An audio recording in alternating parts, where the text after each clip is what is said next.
Water. Water takes up about 71% of our Earth's surface.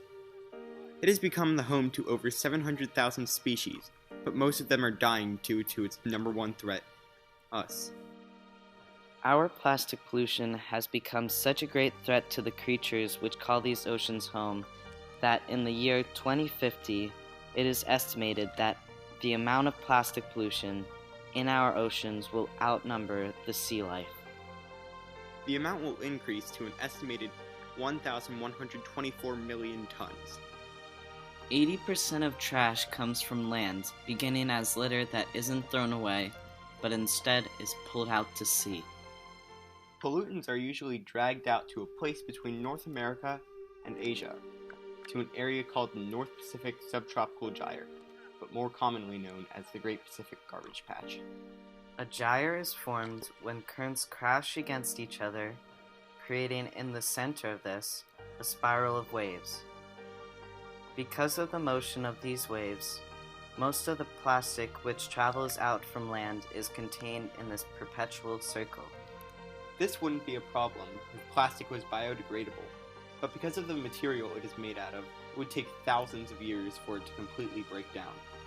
Because of this, we now have 3.5 million tons of trash. However, the chance of this breaking down before harming the sea life is small. Many species that live in the ocean may mistake the plastic as small fish. Sadly, since plastic is not digestible, the plastic will remain in the stomach, giving animals the false assumption that they are full, which will lead to starvation. Plastic improperly disposed of can also lead to suffocation. Items such as rings for cans and plastic bags can block air passages or hinder natural growth in creatures like sea turtles, who mistake bags for jellyfish.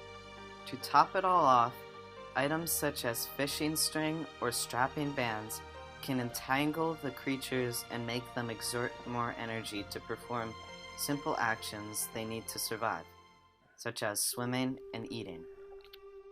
Recycling isn't enough. Most of our plastic waste is either put into landfills, downcycled, or exported to other countries and ends up in our ocean. We need to find new ways to get rid of plastic.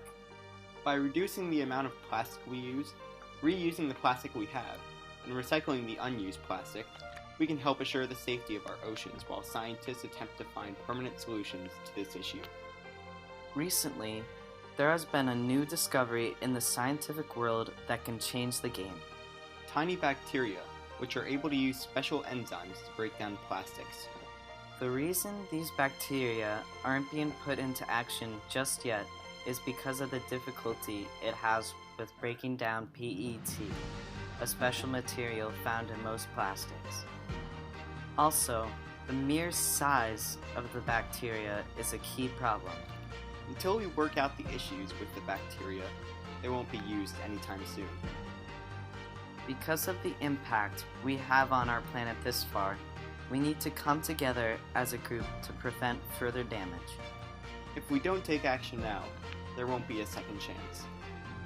Our carelessness has led us to where we are now, with penguins choking on six-pack rings and turtles eating plastic bags.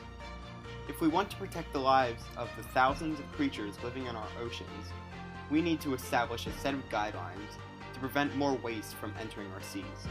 Recycling that piece of trash you run into on the shore can really help, as long as we all follow this example. You can help save our oceans.